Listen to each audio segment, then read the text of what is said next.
जय हिंद everyone, welcome again to the patriotic IAS. और आज हम फिर स्टार्ट करते हैं अपना करंट अफेयर्स एनालिसिस। इसमें हम डिस्कस करेंगे आज के इम्पोर्टेंट न्यूज़। आज मेनली इम्पोर्टेंट न्यूज़ है और जो हम एडिटोरियल पे एक कैपिटल मार्केट से लेके एक न्यूज़ है, तो वो काफ़ी इम्पोर्टेंट है, उसको हम डिटेल में करेंगे। और जो है यूनिफॉर्म सिविल कोड पे है, तो वो इतना डिटेल में हम नहीं जाएंगे क्योंकि उस पर फर्दर डेवलपमेंट आने के चांसेस हैं। तो यही देखेंगे फर्स्ट। और स्टार्टिंग में तो मैक्सिमम न्यूज़ जो है वो एक तरीके से पॉलिटिकल है। बस आप ये जानिए कि झारखंड के जो चीफ मिनिस्टर नए हैं, चंपई सोरेन, ये 12th चीफ मिनिस्टर है। और इन्होंने जब झारखंड के सेपरेट स्टेट की बात हो रही थी, तो काफ़ी इन्होंने एक्टिव पार्टिसिपेट किया था। एक ये इम्पोर्टेंट न्यूज़ है, जो एक्टर विजय हैं, उन्होंने नया पार्टी स्टार्ट किया, उसका नाम है तमिज़गा वेट्री कजंगम। ओके, यहाँ पे ज्ञान व्यापी में मामला वो हो रहा है, काफ़ी टेंस माहौल डेवलप हो रहा है, देखते हैं क्या होता है। लेकिन this is not good for the any good society when there is the divide between the people. ये भी न्यूज उतना इम्पोर्टेंट नहीं है। और देखें कोई रेलिवेंट है नहीं, पॉलिटिकल कोई नॉन रेलिवेंट यानी यस, ये रेलिवेंट है।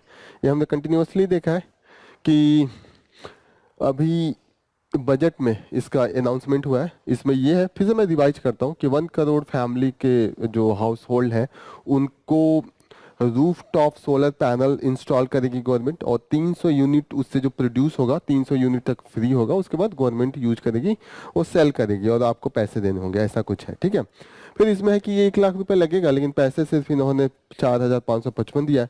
तो क्या है कि बाकी इनमें जो कंपनी इन्वॉल्व है गवर्नमेंट की, वो लोन बेसिस पे भी करेगी और बाद में बेनिफिट्स जो उससे सोलर पैनल से फ़ायदा होगा उसको निकालेगी। ये सब कुछ है यहाँ पे, इतना ही है। तो ये इम्पोर्टेंट है, प्लीज़ इसको याद रखें। और मोदी जी ने इसको बोला भी है कि इनका और भी प्लान है। क्या प्लान है इनका? प्लान है कि 1,000 बिल्डिंग बनाएंगे नेशनल हाईवे पे, ताकि टैक्सी जो ड्राइवर्स हैं और ट्रक ड्राइवर्स हैं उनको आराम करने के लिए टाइम मिले और उनका मेंटल हेल्थ और ईज ऑफ लिविंग रहे। तो काफ़ी अच्छा है, देखते हैं उस पर क्या होता है। ये रेड सी में जो कंटिन्यूस हो रहा है, Somalian pirates and attack, India की नेवी जाती है और बचाती है। इस बार फिर आईएनएस शारदा है। इसके पहले आईएनएस सुमित्रा को 2 बार देखा था। अभी जो है ओमरल सोमालिया के पास ये घटना है। तो ये ईरान के ही इस पे अटैक कर रहे हैं। अभी देखिए, ईरान हाउती को सपोर्ट कर रहे थे, अब ईरानियन पे ही अटैक हो रहा है। कहीं ना कहीं मुझे लग रहा है इसमें कुछ भी हो सकता है। ओके, तो यहाँ इसका क्या यूज है? जब आप जीएस पेपर 2 का आंसर लिखें इंटरनेशनल पर्सपेक्टिव में, तो इंडिया नेट सिक्योरिटी प्रोवाइडर है, इसका एग्जांपल है। पिछली 1 सालों में 7 बार ऐसे पायरेट्स अटैक हुए हैं और इंडियन नेवी वहाँ पे जाके बचाई है लोगों को। तो हीरो वाला काम हम कर रहे हैं, नेट प्रोवाइडर हम कर रहे हैं। ठीक है, net security provider into the this Arabian Sea and Indian Ocean. यहाँ पे ये इम्पोर्टेंट है नहीं, उतना इम्पोर्टेंट नहीं है। यहाँ पे जो राइस का प्राइस इंक्रीज होने वाला है, तो हमने ट्रेडर्स एंड मिलर से बोला है कि अपना स्टॉक बताइए ताकि हम उसी अनुसार तैयारी करें। भारत 29 रुपये पर केजी के हिसाब से एक भारत राइस गवर्नमेंट बेच रही है ताकि इन्फ्लेशन को कंट्रोल कर सके। यहाँ उत्तराखंड से कमेटी जो बैठी थी यूनिफॉर्म सिविल कोड, उसने बोला है कि यस, हम लगा सकते हैं। उन्होंने कुछ सजेशन भी दिया है कि जो कमेटी ने बोला है कि ये ट्रिपल तलाक और हलाल प्रैक्टिस को लेके कड़ा सजा होना चाहिए। सबसे ज़्यादा समाज को दिक्कत इसी से है। ठीक है, इन्होंने बोला कि ट्राइबल कम्युनिटी पे मत लगाइए यूसीसी, हमें सिर्फ 2 ही कम्युनिटी में डिफरेंस देखना है, तो इनको में न लगाइए और इनका भी वोट लेना है। ठीक है, तो ये है। तो यूसीसी इज़ वेरी इंपॉर्टेंट। अगर सिंसियरली देखा जाए तो ये दिस इज़ वेरी इंपॉर्टेंट, हमें लगाना चाहिए। इससे वीमेंस राइट पे बहुत इम्पैक्ट होता है। कोई भी रिलीजन हो, वहाँ पे वीमेंस का जो राइट है ना, वो हमेशा पेट्रियार्कल सोसाइटी में, हिंदू सोसाइटी हो, मुस्लिम सोसाइटी हो, कोई भी सोसाइटी हो, बहुत रेयर केस होगा जहाँ वीमेंस का राइट वो प्रॉपर रिलीजन देता हो। रिलीजन कंट्रोल करके रखता है वुमेन्स को, क्योंकि पेट्रियार्कल नेचर होता है रिलीजन का। तो ये यूसीसी से इक्वालिटी आएगी नहीं, इंटर रिलीजन छोड़िए, जो विद इन फैमिली है, जो हस्बैंड वाइफ में है, जो divorce and the compensation allowance, all this thing will be redressed if there will be the common scientific rational code and law that is implemented into the personal area as well, such as the adoption, divorce, marriage, etc. These are the civilian areas, civil area, okay, personal area, not a civil but the personal area. Law panel ने बोला है 22nd law commission का ये है कि criminal defamation, जिसके हम कह रहे हैं हटा दीजिए, इसका मिसयूज हो रहा है, right to freedom of speech हम नहीं अपना यूटिलाइज कर पा रहे हैं, तो इन्होंने कहा ऐसा बात नहीं है, ये आप right to freedom of speech तो देख रहे हैं, क्या आप बताइए राइट टू लाइफ का क्या होगा अगर इसको हटा दिया तो। रेपुटेशन लोग बनाते हैं, लंबा टाइम लगता है अगर कोई डिफेम करने लगे बात बात पे और उसका इम्पैक्ट हो, लेकिन इन्होंने कहा था कि ये डिफेमेशन का बहुत मिसयूज होता है, तो इन्होंने कहा कि ठीक है मिसयूज होता है तो आप इसको ज़्यादा क्रिमिनल पनिशमेंट नहीं, कम्युनिटी सर्विस के रूप में पनिशमेंट दिया कीजिए। तो ये है, और इन्होंने बोला है कि जो क्रिमिनल प्रोसिक्यूशन होगा वो एकदम मतलब वहां पे जहां पे सचमुच में substantial harm and when such harms materialize, ऐसा नहीं है कि सिर्फ बोल दिया होगा, सच में डैमेज हुआ है, ऐसा नहीं कि आपका परसेप्शन है, प्रूफ करना पड़ेगा तब क्रिमिनल डिफेमेशन होगा। तो राइट टू स्पीच कभी भी आप बात कीजिएगा तो ये जरूर बात कीजिएगा। नेक्स्ट इंपॉर्टेंट न्यूज जो हम लेने वाले हैं वो फिनेंशियल मार्केट को लेके है, तो इसको एक बार हम लोग डिस्कस करते हैं। फिनेंशियल मार्केट, कैपिटल मार्केट, ये काफ़ी कंफ्यूजिंग कॉम्प्लिकेटेड है। तो ये किस कॉन्टेक्स्ट में इन्होंने बोला है कि जो जेपी मॉर्गन है उन्होंने अनवील्ड इस plan to include Indian local currency government bond in its the government bond index emerging market global index suite. मतलब ये लोग, ये क्या है, ये जेपी मॉर्गन है या यहाँ पे एफटीएससी रसल है, ये लोग क्या है और ये क्या है कैपिटल मार्केट, ये बॉन्ड क्या है, अगर आपके दिमाग में ये क्वेश्चन आता है तो इसको थोड़ा सा मैं एक्सप्लेन करूंगा यहाँ पे। पहली बात को ये क्या है, जेपी मॉर्गन एक कंपनी है, ये भी एक कंपनी ही है। ये लोग क्या बताते हैं, ये बताते हैं कि किस गवर्नमेंट बॉन्ड का क्या परफॉर्मेंस है, वो अगर आप बॉन्ड कर रहे हैं तो वो कंट्री कैसा परफॉर्म कर रही है, उसकी इकोनॉमी कैसी परफॉर्म कर रही है, तो उसी अनुसार जो इन्वेस्टर होता है वो उस गवर्नमेंट या उस देश कंट्री के बॉन्ड को खरीदता है, या उस कंपनी का भी तो होता है, यहाँ पे तो गवर्नमेंट बॉन्ड की बात कर रहा है, इन कंपनी भी अपने बॉन्ड इश्यू करते हैं, तो उसके ये लोग जैसे कोई अच्छा परफॉर्म कर रहा है उसको 100 दे दिया, कोई खराब परफॉर्म कर रहा है उसको 30 दे दिया, तो ऐसे वो लोग पॉइंट देते हैं। उस पॉइंट के आधार पे मैं एक इन्वेस्टर हूँ, मैं पूरे इतना तो एक्सपर्ट हूँ नहीं कि हर कंट्री में क्या इकोनॉमी चल रहा है जानूँ, ये लोग वही एनालिसिस करते हैं, स्टडी करते हैं और ये इंडिसेस देते हैं, उस अनुसार से इन्वेस्टर को ये ईजी हो जाता है। अब इंडिया का इसमें शामिल हो गया तो इन्वेस्टर को अगर उस लिस्ट में ये लोग नहीं करते हैं तो उसको कंफ्यूजन होता है, वो हटा देता है, इसमें इस देश में इन्वेस्टमेंट नहीं करना है। अब देखेगा कि इंडिया का भी है, इतना का परफॉर्मेंस अच्छा है बुरा, उस अनुसार वो उसमें इन्वेस्ट करेगा, तो कहीं ना कहीं ये इंडिया के लिए अच्छी बात है कि ये लोग भी अब परफॉर्मेंस दे ही रहे हैं, तो अब हमारा इन्वेस्टमेंट बढ़ेगा, लोगों को जो फॉरेन में है उनको लगेगा कि ठीक है। अब थोड़ा सा मैं इसको डिफाइन करता हूँ कि कैपिटल मार्केट और ये बॉन्ड इक्विटी क्या होता है, एक बार थोड़ा सा डिस्कस करते हैं, ठीक है। बॉन्ड क्या होता है ये मैं बताता हूँ। जैसे कोई कंपनी मैं स्टार्ट किया आज और मेरे पास पैसे नहीं है, मुझे 10 करोड़ रुपए चाहिए, मुझे 10 ही लाख चाहिए, मुझे चाहिए लेकिन मेरे पास नहीं है, लेकिन मेरे पास स्किल है, मुझे 2 साल तक कोई पैसे दे दे तो मैं काफ़ी अच्छा कुछ क्रिएट कर सकता हूँ किसी भी फील्ड में। तो मुझे नहीं है तो मैं क्या करूँगा, मैं अपना बॉन्ड, मैं लोगों से जो लोन लेने का है एक तरीका है कि मैं पेपर पे लिख कर दूंगा आप लोगों को सबको कि आप 1 लाख रुपए दीजिए, ये दीजिए, और 1 साल बाद मैं आपको 1,20,000 रुपए दूंगा। तो आपको लगा 20,000 का फायदा, 1 लाख अपने पॉकेट में रखने से अच्छा क्या इसको दें, और ये 1 साल तक जो भी करेगा उसके बाद मुझे 1,20,000 देगा, या तो 1,20,000 देगा या तो बीच में 2-2 हज़ार करके, और जो भी 1,000, 1,200, 1,800 जो भी करके वो पूरे साल देता रहेगा, 1 लाख बाद में दे देगा, ठीक है। तो मैं एक पेपर पे लिख के दे दूंगा, इसी को हम क्या कहते हैं, bond. Bond is a promise, एक लीगल प्रॉमिस है, वो प्रॉमिस करता है कि जो रिटेन अमाउंट है, जैसे यहाँ पे मैंने इसको 1,000 का ये है और प्रॉमिस किया है कि 1,200 रुपये मैं 1 साल बाद आपको दूंगा, ठीक है। तो ये जो 1 साल बाद मैं प्रॉमिस कर रहा हूँ यही मैच्योरिटी पीरियड होती है, मैच्योरिटी पीरियड। यहाँ पे मैं इसको वापस करके पैसे ले सकता हूं। तो ये बॉन्ड एक इंस्ट्रूमेंट है लोन लेने का, उधार लेने का, ताकि लोग अपना बिजनेस करें अगर पैसा नहीं है तो भी। ठीक है, एक तरीका ये हो गया। एक इक्विटी होता है, इक्विटी मीन्स शेयर मार्केट। मैं क्या करूंगा, यहाँ तो मैं इनको पैसा वापस कर दूंगा जो इन्होंने दिया है, और 1 लाख 2 लाख वो, लेकिन यहाँ पे मैं कहूंगा कि पैसा नहीं दूंगा, मेरा जो शेयर है उसमें आपसे हिस्सेदारी कर लूंगा। उसमें ये हुआ कि जैसे अब उन्होंने शेयर को एकदम लाखों में डिवाइड कर दिया, उन्होंने कहा कि 0.001 और इसका वैल्यू हो गया 2 लाख रुपए, कुछ ऐसे हुआ। 2 लाख रुपए का मैं इक्विटी शेयर निकाल दूंगा, जिसको मैं कहूंगा आप ले लीजिए। अगर ये कंपनी 1 साल बाद, अगर ये कंपनी आज 1 करोड़ की है, कल 2 करोड़ की हो गई, तो आपका जो ये 2 लाख आपने दिया है, ये 4 लाख हो जाएगा, दुगुना आपका वैल्यू हो जाएगा। अगर प्रॉफिट बढ़ती है, कंपनी की प्रॉफिट बढ़ गई 1 करोड़ से 2 करोड़, तो इसमें अगर घाटे में गई तो फिर आपका, अगर 1 करोड़ से 50 लाख हो गई तो आपका भी ये होके 1 लाख मिलेगा, आपका भी तो घाटा लगेगा। तो इसमें घाटा भी है शेयर में, ये शेयर देता है। अब ये जिंदगी भर का इनका हो गया, इनको ऐसा नहीं है कि ये पैसा हमेशा देगा।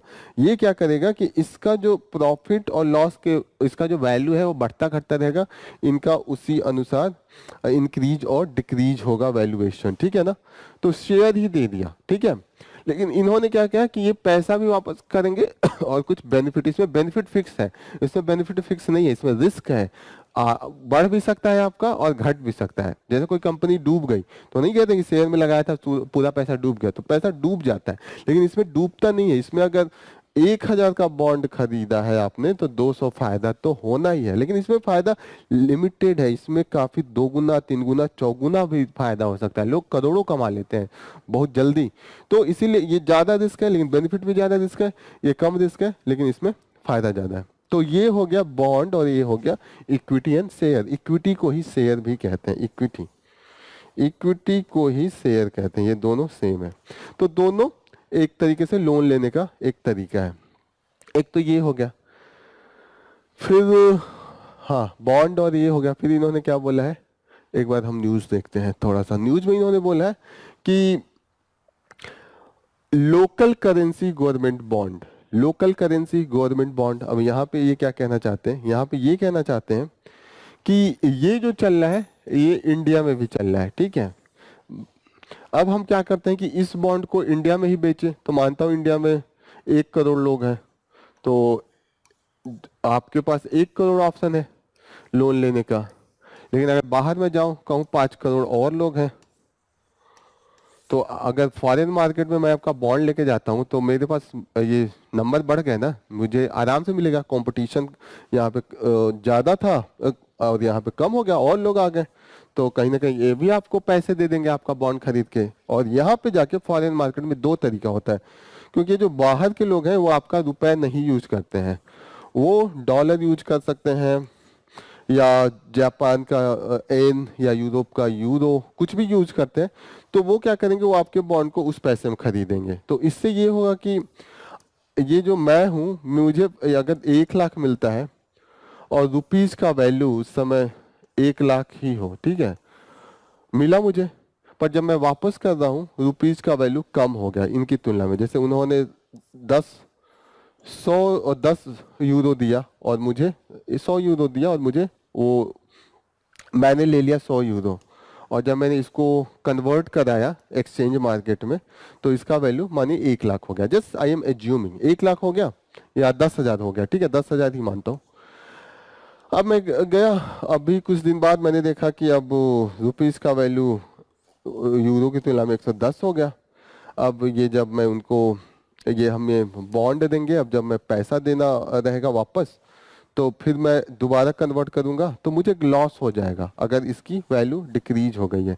तो मुझे जो 10,000 मुझे ये मिला था, अब मैं वापस जाऊंगा तो मुझे उसमें सिर्फ 9,000 ही मिलेगा। जस्ट एज्यूम दैट कि इसकी वैल्यू जो रुपीस की वैल्यू है डॉलर की तुलना में, मतलब डॉलर खरीदना है या यूरो खरीदना है उसकी तुलना में इसकी वैल्यू कम हो गई। मतलब आप दूध खरीदने जाते हैं, अगर 60 रुपए में दूध मिलता है, अगली साल 70 रुपए मिलता है, तो आपका 60 रुपए 70 रुपए वो देना पड़ेगा ना, रुपीस की वैल्यू कम हो गई। अगर आप उस साल भी 60 रुपए लेके जाएंगे तो आपको तो 1 लीटर से कम देगा, क्योंकि अब तो 70 रुपए लेके जाना पड़ेगा 1 रुपए के लिए।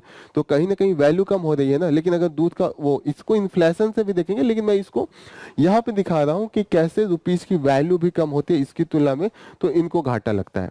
तो हमने कहा अपना रिस्क क्यों ले, इनको रिस्क देते हैं। तो हम कहते हैं कि आप रुपए ही लेके आइए, डॉलर नहीं, मैं नहीं कन्वर्ट करूंगा, आप कन्वर्ट करेंगे। तो थोड़ा सा इसको समझिएगा, कॉम्प्लिकेटेड है। यहाँ पे मैं फॉरेन मार्केट में अपना बॉन्ड लेके आया, बोला कि मैं रुपीज में बेचूंगा 1000 में, ठीक है। अब बाहर ही आया ये एक अमेरिकन आया $10 लेके, तो ये क्या करेगा, पहले जाएगा, मैं मेरे पास आएगा तो मैं कहूँगा रुपी दो, तो इसके पास तो डॉलर है, तो ये भाई साहब जाएंगे जहाँ पे रुपीज, ये डॉलर रुपीज में कन्वर्ट होता है। तो यहाँ पे अगर 70 रुपए है $1 की, तो इनको मिल जाएगा 700 रुपए। अब वो खरीद लेंगे, मानिए 100 रुपए का है तो 7 बॉन्ड खरीद लिया। अब ये दोबारा है तब 110 रुपए वैल्यू हो गई है उस समय इसकी तुलना में। यहाँ पे 70 की जगह पे अब $1 खरीदने के लिए आपको 80 रुपए देना पड़ेगा, ठीक है। तो अब ये बॉन्ड वापस लेके आएंगे ना 1 साल बाद, बॉन्ड लेके गए थे और मुझे पैसा दे के आए थे, अब 7 बॉन्ड वापस लेके आए, और मैंने उनको प्रॉमिस किया था कि अब बीच में मैं इंटरेस्ट भी दे रहा था, अब इनको दोबारा मुझे 700 रुपए भी देना पड़ेगा, मैंने अब कमा लिया होगा। तो अब मैं क्या करूंगा, मेरे पास 700 रुपए है, अब ये 700 रुपए तो अपने घर लेके जाएंगे नहीं, इनके घर पे तो डॉलर चलता है, तो ये फिर से जाएंगे यहाँ कन्वर्ट कराने।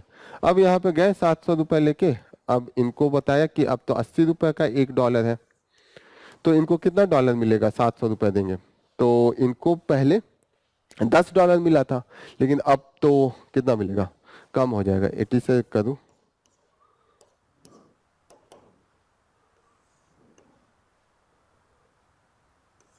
$8.7 मिलेगा। तो ये खुश होंगे, भले इन्होंने बीच में फायदा कमाया होगा, लेकिन अभी तो ये कम डॉलर देके जा रहे हैं ना, रिस्क इनको हो गया। तो अगर जो रुपीस का वैल्यू है, यहाँ पे थोड़ा समझिए, ये काफी कॉम्प्लिकेटेड है, चीजें समझ में नहीं आती हैं कि कैसे ये होता है। बाहर जाएंगे रुपीज में है, इनको रुपीज में देंगे तब मिलेगा, तो इनको पहले कन्वर्ट करेंगे, कन्वर्जन में इनको घाटा फायदा हो सकता है। इसे ही कहते हैं कि रिस्क अब जो है वो इन्वेस्टर पे आ गया। तो इसका इंडियन इन्वेस्टर को फायदा है, क्योंकि वो तो रिस्क प्रूफ है। अब ग्लोबल मार्केट में इंडियन रुपीस की वैल्यू क्या है, हमें कुछ नहीं देना है, हमें तो पैसा मिला, हम अपना पैसा उतना दे देंगे, हमें नहीं है, ऐसे तो हमें भी घाटा लगता, अब तो घाटा इन्वेस्टर को लगेगा। तो फिर यहाँ पे बोला है इन्होंने, बाहर हमें जाने से और इन लोगों के अपने इंडिसीज देने से क्या क्या फायदा हुआ है, ठीक है। तो इन्होंने पहले बताया कि क्या कॉन्टेक्स्ट था। 2019 में हमने सोचा था कि हम बाहर ले जाके अपना रुपीस अपने लोकल करेंसी में करेंगे, 2020 तक हमने स्टार्ट कर दिया, ठीक है। फिर इन्होंने आगे बोला है कि by integrating this into the global indices, the documents outline various benefits। तो बेनिफिट्स इन्होंने बताया कि क्या क्या बेनिफिट है। पहला बताया कि एक greater stability of the funds tracking indices compared to the other portfolio inflow। एक ये हो गया। Risk such as heightened sensitivity of domestic money and financial condition and policies of the external factor, ठीक है। लेकिन रिस्क तो ये है ना कि आप तो बाहर जा रहे हैं पैसे लेने, ठीक है। यहाँ पे थोड़ा इसको समझाता हूँ ये क्या कह रहे हैं, तो आपको थोड़ा सा और क्लियरिटी होगा। ये कह रहे हैं ना कि ये आप यहाँ पे आ गए, अब ग्लोबल मार्केट में आप अपना रुपीस में ही बॉन्ड लेके आ गए, ग्लोबल मार्केट में डॉलर यूरो सब आपके पास आ रहा है, जापानीज अमेरिकन सब आपका बॉन्ड खरीदा है। तो इससे क्या हो गया, जो इंडियन यहाँ पे मैं बिजनेस था, मेरे पास बहुत ऑप्शन हो गया, इंडिया में भी ले सकता हूँ बैंक से और यहाँ के लोगों से बॉन्ड बेच सकता हूँ, फिर फॉरेनर से भी बेच सकता हूँ, मेरे पास तो ज्यादा ऑप्शन हो गए। तो अब जो इंडिया में रेट है ना, जैसे मैं लोन के लिए भी तो गया था, बॉन्ड के जगह पे थोड़ा सा लोन भी लेने गया था, तो जब हम बाहर ऑप्शन नहीं था तो इनके पास था कि सिर्फ आपके पास तो इतना ही ऑप्शन है, तो आपको लोन देने वाले कम है, तो ये इंटरेस्ट बैंक कहेगा कि अभी मेरे पास ऐसे बहुत ज्यादा लोग हैं और यहाँ पे सिर्फ 3 है, तो इनको क्या लगेगा कि इंटरेस्ट 8 है तो अब 10 कर दो, क्योंकि अब बाहर तो है नहीं। अब जब मेरे पास ऑप्शन यहाँ पे भी आ गया तो इनको लगेगा अरे लोन मुझसे कम लोग ले रहे हैं, तो ये क्या करेगा फिर लोन 8-10 से फिर 8 कर देगा। तो कहीं ना कहीं लोन इंटरेस्ट रेट भी कम हुआ, एक तो ये चीज हुई। दूसरी चीज हुई कि ये बैंक है ना, इसको भी फायदा है इस बाहर जाने से, क्योंकि इसके पास जो इन लोगों के पास भी बॉन्ड जमा होता है पहले से, ठीक है, बॉन्ड इनके पास भी होता है। अब ये बैंक का जो बॉन्ड होता है इनके पास पड़ा रहता है, अगर ज्यादा लोग खरीदने वाले नहीं है, फॉरेनर भी खरीदेंगे तो इनके पास तो और ऑप्शन हो गया ना कि बैंक का बॉन्ड ये लोग खरीदेंगे। अब इनके पास जो बैंक पैसे आएंगे मनी, वो क्या करेंगे, ये मनी और लोगों को देंगे, तो इन्वेस्टमेंट बढ़ेगा, लेंडिंग कैपेसिटी इनकी बढ़ गई, तो बैंक को भी फायदा हो रहा है। आप देखिएगा बैंक के पास भी बॉन्ड होता है, क्योंकि बैंक भी बॉन्ड खरीदती है गवर्नमेंट से और भी जगहों से, तो यहाँ पे लेंडिंग जो कैपेसिटी है वो इकोनॉमी की बढ़ गई। ठीक है, तो यहाँ पे इन्होंने यही समझाया जो जो फायदे हैं। और ये बाहर क्यों जा रहे हैं इंडिया, लेकिन एक घाटा ये है कि कभी भी फॉरेन मार्केट में जब इन्फ्लेशन आएगा या कभी वहाँ की जो सेंट्रल बैंक है वो अगर इंटरेस्ट रेट कम कर दी या वहाँ पे कुछ पैंडेमिक आ गया तो उनको पैसा चाहिए होगा, वो बॉन्ड ऑन कहेंगे ये लो अपना बॉन्ड, पैसा दो, हमें हमें दवाई कराना है। अभी यहाँ का दूसरा कंडीशन ये हो गया, वहाँ की बैंक जो ये यहाँ के बॉन्ड से फायदा उनको 1 साल में 8 रुपए का हो रहा है। अगर वहाँ की जो लोकल बैंक है, अमेरिका की बैंक कहती है लाओ और मैं तुम्हें 8 की जगह पे 15 रुपए फायदा दूंगा, तो वो कहेंगे ये बॉन्ड पकड़ो हमारे 100 रुपए दो, वहां पे तो 15 रुपए का फायदा होगा, तो वो वहां चले जाएंगे। तो जहां पे भी ग्लोबल, अभी तक तो इंडिया में था तो इंडिया का गवर्नमेंट आराम से देखती है कंडीशन क्या है, प्रिडिक्टेबल होता है। लेकिन अगर फॉरेन में जाके ये सब होने लगे तो कहीं कहीं हम 50 देशों में क्या हो रहा है उसका भी इम्पैक्ट आएगा ना। अब एक जो कोई बिजनेस करता है, मैं गया हूँ लोन लेने, तो मैं ऐसा थोड़ी कह हूँ कि आज लोन लो कल फिर आ जाओ मांगने के लिए, क्योंकि हमें मशीन खरीदना पड़ता है, 1 साल 2 साल लगता है बिजनेस को आगे बढ़ाने में, तब जाके हमारे पास कुछ पैसे आते हैं, तब हम जाके वो वापस लौट आते हैं। अगर मुझसे हर दूसरे दिन कोई आ जाए, अभी मैंने बिजनेस ही नहीं स्टार्ट किया, तब मैं क्या बेच के थोड़ी अपना मशीन दूंगा, तो बिजनेस फेल हो जाता है। This is not good for the economy कि आपका तुरंत खूब ज्यादा पैसा आ जाए तुरंत, या तो ना आए तो पहले से ही मैं प्लानिंग करूंगा कि मेरे पास पैसे नहीं है। लेकिन अगर तुरंत पैसे आए और तुरंत पैसे मांगने के लेके चले गए तो ठीक है, पहले मेरा कम घाटा होता, अब एक पैसा देना हो तो जो मैं सेकंड हैंड बेचूंगा अपना मशीनरी उसकी तो वैल्यू और कम हो जाती है ना, मेरे ऊपर तो और कर्ज हो गए। आर यू गेटिंग ना, दिस इज एक्सपोजिंग इंडियन और this investment because this is not fix, यहाँ पे ज्यादा ग्लोबल इंस्टेबिलिटी है, तो फायदे भी हैं और घाटे भी है। अब इंडिया का ये जो है कि ये बेनिफिट हम लोग कह रहे हैं कि लोकल मार्केट का जो हम फॉरेन इन्वेस्टर का कह रहे हैं, वो हम कह रहे हैं कि ओरिजिनल सिन प्रॉब्लम है इंडिया का। क्यों इंडिया की नहीं, ऑल इमर्जिंग इकोनॉमी की है, क्योंकि जितनी भी इमर्जिंग इकोनॉमी है ये जब वो फॉरेन कंट्री में जाते हैं लोन लेने कि रुपए में लोन लो, अपना डॉलर वॉलर नहीं दो, तुम अपना आप अपना डॉलर और अपना सब कुछ कन्वर्ट करा के मुझे पैसे में दीजिए, तो कोई जल्दी तैयार नहीं होता। इंडियन जो इमर्जिंग इकोनॉमी है उनके लिए बारोइंग बहुत डिफिकल्ट होती है, तो इसी का ये सब रीजन है। Unlike the local currency debt external, ये बोल रहे हैं कि ज़्यादा रिस्की है। एक्सचेंज रेट जो चेंज, मैंने बताया ना एक्सचेंज रेट चेंज हुआ तो उनका जो प्रॉफिट है वो भी होगा। तो इन्होंने बोला है कि अब कोई क्यों आएगा जब इतना बाहरी आ रहा है और उसको पैसा चेंज हो जाए तो घाटा हो जाए। तो उन्होंने बोला है कि इन्होंने बताया कि यस उसके लिए हम उसको कंपनसेट करते हैं, जो higher interest rate and capital gain देते हैं। जैसे हम कहेंगे कि आपके वहाँ कितना कमा लीजिएगा, आप अपने वहाँ 100 रुपए दे के 110 मिलेगा ना, मैं 120 दूंगा, तो उसको लगेगा कि थोड़ा सा रिस्क है, लेकिन पैसा तो 10 के जगह पे 20 आ रहा है ना, चलो इन्हीं को देते, तो वो यहाँ पे कंपनसेट कहते हैं, कंपनसेट करते हैं। ठीक है ना, फिर वही यहाँ पे बोल रहे हैं कि यही है कि ये जो मनी तो आ रही है लेकिन रिस्की बहुत है।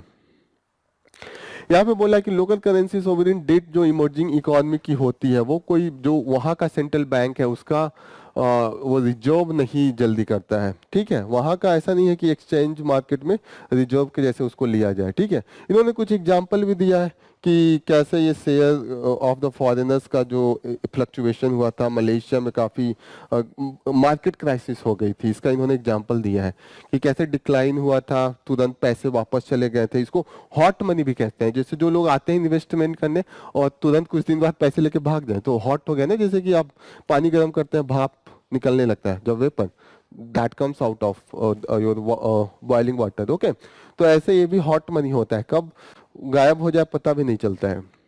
यहाँ पे इन्होंने मेंशन किया है कि इससे कहीं ना कहीं इंडियन रुपीस की, जो हम रुपीस में जाके लोन ले रहे हैं वहां पे अपना बॉन्ड देके, कहीं ना कहीं इससे इंडिया की जो इंटरनेशनलाइजेशन है ऑफ इंडियन रुपीस वो इंक्रीज हुआ। तो इन्होंने कहा कि it is just one aspect है, और भी गवर्नमेंट एंड आरबीआई ने करा है। जैसे कि इंडियन गवर्नमेंट ने जो रशिया से किया है कि हम ऑयल जो लेंगे वो इंडियन मनी में लेंगे, लेकिन वहाँ पे वो लोग भी परेशान है, रशियन बैंक में पैसे जाके पड़े हुए हैं, उनका कोई यूज़ नहीं है, प्रोडक्टिविटी नहीं है, क्योंकि और वो किसी और देश में वो कन्वर्ट नहीं कर पा रहे हैं उसको। ठीक है, बिसाइड दैट इन्होंने बताया कि जो आरबीआई है उन्होंने भी 17 बैंक को बोला है कि you can trade in Indian rupees across the 18 countries. Okay, और इसके लिए इन्होंने 65 ऑफशोर डिपॉजिट अकाउंट भी ओपन करा है। लेकिन इन्होंने कहा कि ये सब आप कितना भी करते हैं, लेकिन कहीं ना कहीं उसका जो इम्पैक्ट होता है उतना पॉजिटिव नहीं है, निगेटिव है जो डेवलपिंग कंट्री के लिए। यहाँ पे मलेशिया टर्की का एग्जांपल दिया है कि कैसे इन दोनों कंट्री में पैसे का एक आए, मजा आया स्टार्टिंग में, लेकिन सडनली हॉट वो डिसअपियर्ड भी हो गए। इसी पे इन्होंने कहा है कि जो former RBI governor Y Reddy थे, उन्होंने कहा था ये करेंसी का इंटरनेशनलाइजेशन जो है वो गुड है, बहुत अच्छा स्टेप है, लेकिन इसको ना ऐसा नहीं कि एक दिन आपने सोचा अगले दिन जाके इम्प्लीमेंट कर दिया बस सारा सोल्यूशन हो गया, नहीं, ये एक लंबा प्रोसेस होता है। You have to think about the strategy, policy, और इसको ग्रेजुअल मैनर में इवॉल्व करते हैं। ठीक है, और इसके लिए आपको क्या जरूरी है कि आपका जो परफॉर्मेंस है, ये economic performance and yes your standing into the international market, वो बहुत स्ट्रांग होना चाहिए। Financial system and economic performance जब कंट्री की अच्छी हो जाए, जैसे अभी क्या है कि अभी हम ट्रेड डिफिसिट में जा रहे हैं, चाइना से देखिए बहुत हाई ट्रेड डिफिसिट चल रहा है, 58 बिलियन के आसपास हम लोग हैं। ठीक है ना, और ये जो हमारी जो इंटरनल इनपुट्स हैं कुछ चीज़ों में, जैसे कि अभी आप मैक्सिमम डिफेंस अभी भी हम जो जेट इंजन है बाहर से ही ला रहे हैं।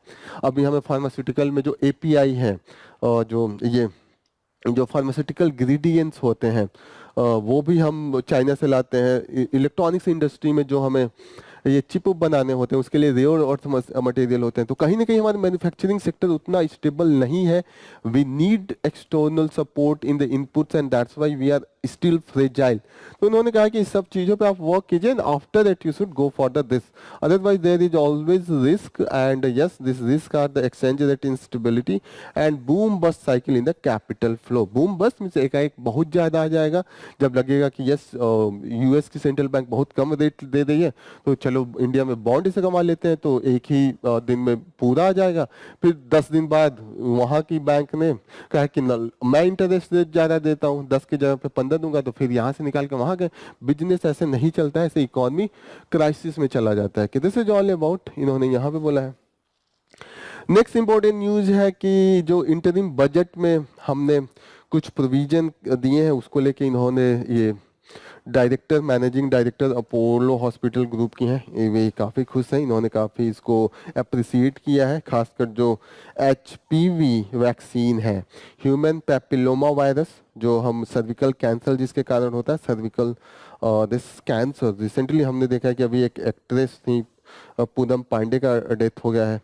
तो this is very much important, क्योंकि ये जो यंग गर्ल्स है इनको सेफ्टी मेजर प्रोवाइड करेगा। अभी ऑलरेडी हम लोग यूनिवर्सल इम्यूनाइजेशन सिस्टम जो प्रोग्राम है अंडर द मिशन इंद्रधनुष के रूप में इसको कर रहे हैं, अभी इसको ऐड नहीं किया है, एचपीसी को करने वाले हैं। फिर इन्होंने बोला है कि यस जो इस वैक्सीनेशन इसका है, इसको और भी नॉन कम्युनिकेबल डिजीज है उसमें भी हमें ऐड करना चाहिए। और इन्होंने कहा है कि इंडिया का जो परफॉर्मेंस है काफ़ी सिग्निफिकेंट रहा है ओवरऑल 4 डिकेट्स में। यहाँ पे बोला है कि drop in infant mortality and maternal mortality काफ़ी रिड्यूस हुआ है। फिर इन्होंने कहा कि लाइफ एक्सपेक्टेंसी जो है वो काफ़ी इंक्रीज हुआ है 53 ईयर्स टू 70 ईयर्स। और उन्होंने कहा कि ये इतना बड़ा अचीवमेंट सिर्फ 2% अभी बजट का हम देते हैं। 100 में अगर 100 रुपए का बजट बनाते हैं, 2 रुपए हेल्थ पे देते हैं तो इतना है। अगर नॉर्मल जो कंट्रीज डेवलप्ड है वो 5% 6% देते हैं, तो सोचे कितना इम्पैक्टफुल होता है। तो इन्होंने कहा कि इसको इंक्रीज करना चाहिए।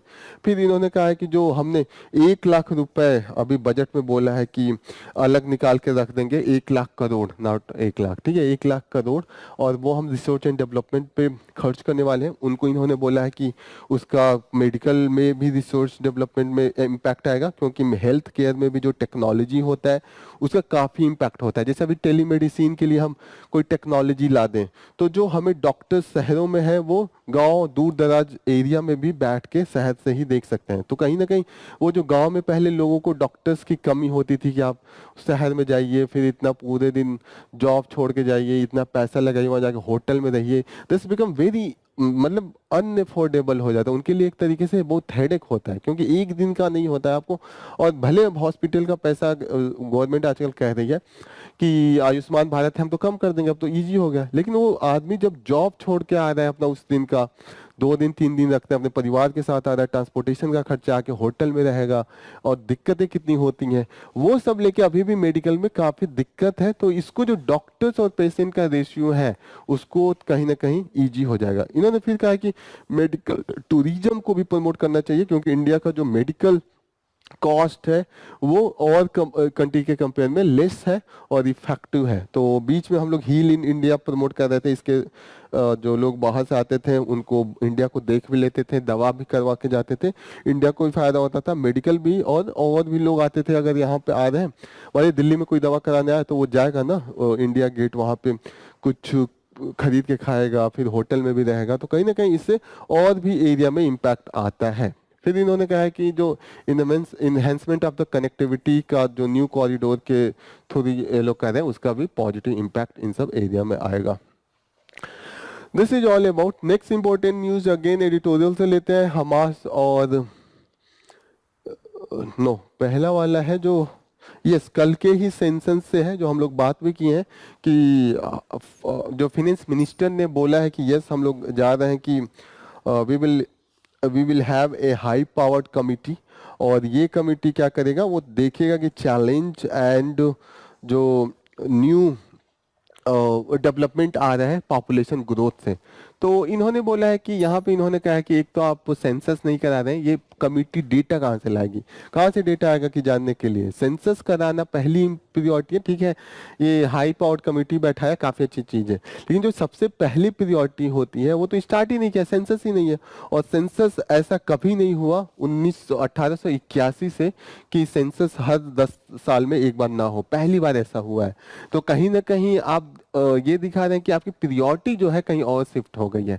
और प्रियोरिटी क्या पता, कहीं हो सकता है गवर्नमेंट कैसे स्टेट में फॉर्म करे, इस पे लगा हो, होम मिनिस्ट्री की, होम मिनिस्ट्री ही करवाती है सेंसस।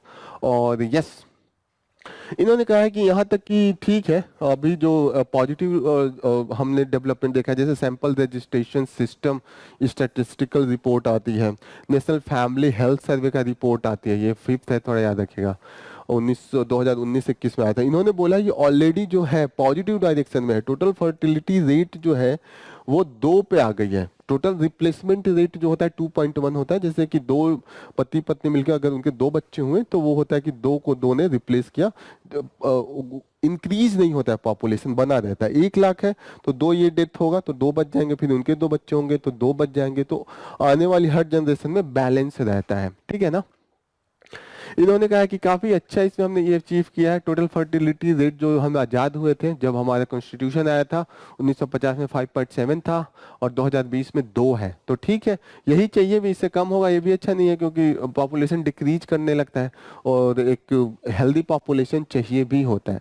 इन्होंने यहाँ पे बोला है कि जो साउथ एंड नॉर्थ स्टेट का डिवाइड है वो पॉपुलेशन को लेके बहुत है, क्योंकि साउथ ने अपना पॉपुलेशन कंट्रोल किया, उन्होंने डिक्रीज किया है। जब 1951 में उनका जो पॉपुलेशन था वो इंडिया के पॉपुलेशन में 26% था, 2011 आते आते उनका 21% हो गया। तो कहीं ना कहीं इसका इनको फायदा नहीं हो रहा है, जैसे कि टैक्स जो शेयरिंग होता है पॉपुलेशन के भी बेसिस पे है, तो कहीं ना कहीं अब पॉपुलेशन कम किया तो इन्होंने अच्छा काम किया, उसका इनके पनिशमेंट मिलता है, तो कम हो गया उनका टैक्स है। और जो लोग पॉपुलेशन यूपी बिहार ऐसे स्टेट हैं जिनका काफ़ी तेज ग्रोथ हुआ है, उनको फ़ायदा हो रहा है, ज़्यादा टैक्स वो कर रहा है। तो ये लोग बोलते रहते हैं कि अरे हम टैक्स ज़्यादा देते हैं अपने स्टेट से लेकिन पाते कम है। जब शेयरिंग आता है आप पॉपुलेशन के हिसाब से देते हैं। तो आप देखते होंगे हमेशा कमेंट आता है साउथ वाले स्टेट के मिनिस्टर्स का एंड देयर पॉलिटिकल लीडर्स। इसका पॉलिटिकल भी है। पॉलिटिकल में जैसे ये है कि हमने जो पार्लियामेंट का सीट डिवाइड किया पॉपुलेशन के अनुसार किया है हर स्टेट को। अब पॉपुलेशन आप पहले मानिए 100 पॉपुलेशन है ऐसे एज्यूम करते हैं तो 100 सीट दिया। अब पॉपुलेशन में 100 में 26 था तो 26 सीट दिया, अब तो 21 हो गए परसेंट, तो इन्हें 21 सीट मिलेगा। तो कहीं ना कहीं पॉलिटिकली इनका कम हुआ ना, तो इसको लेके ये लोग काफी हैं। इन्होंने बोला कि yes demographic shift in the India rising life expectancy this has the challenge and opportunity. और क्योंकि ये भी है कि डेमोग्राफिक जो डिविडेंड हम लोग बात कर रहे थे कि हमारे पास वर्किंग पॉपुलेशन, उसका कोई फायदा नहीं उठाए। उसका फायदा तब होता है जब उनको आप जॉब दे दें और जॉब में वो प्रोडक्टिव कुछ काम करें, सोशल सिक्योरिटी भी प्रोवाइड करें कि जब उनका वो ओल्ड एज आए तो वो उसका बेनिफिट ले सकें। तो ये high unemployment and the creation of इसका the creation of non form job, it will increase the productivity। तो with high अनएम्प्लॉयमेंट यहाँ पे हमें क्या करना है, हमें क्रिएट करना है नॉन फॉर्म जॉब, तब जाके प्रोडक्टिविटी इंक्रीज होगी और ये स्किल एम्प्लॉयमेंट की तरफ जाएगा जो कि पिछले कुछ सालों में स्किल एम्प्लॉयमेंट लोगों को नहीं मिल रहा है। ठीक है, इन्होंने बोला है कि हाई पावर्ड कमिटी सच में क्रूशियल रोल प्ले कर सकती है अगर ये बात करें कि जॉब कैसे बढ़ाए, सोशल सिक्योरिटी कैसे बढ़ाए, जो चैलेंज है अर्बनाइजेशन का उसको कैसे करें, मैकेनाइजेशन ऑफ वर्क को कैसे करें। अगर इन सब चीजों को करते तो बहुत अच्छा है। लेकिन जो कमिटी आएगी वो पता है कि स्टोन पे आ रही है, उसको ये पता करना है कि रिलीजन एंड इमिग्रेशन कि कितने मुस्लिम वहां पे आए, असम में, वेस्ट बंगाल में है, इस टोन में बनाया गया है। तो कहीं ना कहीं ये फायदा दिलाने की जगह में क्या करेगी, क्रिएट करेगी rift between the two community. Job कहाँ गया, जॉब की जगह पे हम आपस में ही एक दूसरे के खिलाफ एक पोलराइज बना के करेंगे। और इसका डेमोक्रेटिक जो डिविडेंड है, डेमोग्राफिक का तो कोई यूज नहीं हो रहा है, डेमोक्रेटिक जो हमारी वैल्यू है उसको भी हम कम कर देंगे। नेक्स्ट न्यूज अगेन ये यहीं से है और जो एडिटोरियल है यहाँ पे इन्होंने बोला है कि ब्रिटेन के जो फॉरेन सेक्रेटरी डेविड कैमरून है उन्होंने बोला है कि हम जो फलस्तीन है उसको हम स्टेट एक रिकॉग्नाइज करेंगे। अभी तक ये लोग इजराइल के मुंह से मुंह वो उसके जवान में बोल देते। अभी इन्होंने जो स्टेट डिपार्टमेंट ऑफ अमेरिका में जो है उन्होंने भी बोला है कि ठीक है हम भी रिव्यू कर रहे हैं, हम भी सोच रहे हैं कि इजराइल को एक स्टेट वाला दर्जा दे दें। लेकिन इन्होंने बोला है कि इसके पहले 7 अक्टूबर के अटैक के पहले जो इजराइल फलस्तीन का इशू था वो हवा में था। वेस्ट एशियन जो इनके दोस्त और कंट्री थे अरब नेशंस, वो तो इजराइल से बात कर रहे थे, चलो अब ऐसे ही बात करते हैं, फलस्तीन तो है नहीं तो आपस में अच्छे संबंध कर लेते हैं, नया एक वो करते हैं। लेकिन इसके अटैक के बाद केवल फलस्तीनियन फिर से वापस फलस्तीन का स्टेट का इशू वापस सेंटर में आ गया और सारी चीज गायब हो गई है। तो इन्होंने हिस्ट्री बताया है कि क्या कारण है। ब्रिटेन अगर बोल रहा है तो ब्रिटेन का हाथ भी है इसमें, इसका हिस्टोरिकल फैक्ट है क्योंकि 1917 में ही इन्होंने स्टार्ट किया था इजराइल को बोलना कि हम आपको एक स्टेट बनाएंगे। जब इजरायली प्रोसिक्यूट हो रहे थे जर्मनी में, वर्ल्ड वॉर 2 में तो बहुत हाइटेंड पे हुआ तो इन्होंने बना ही दिया।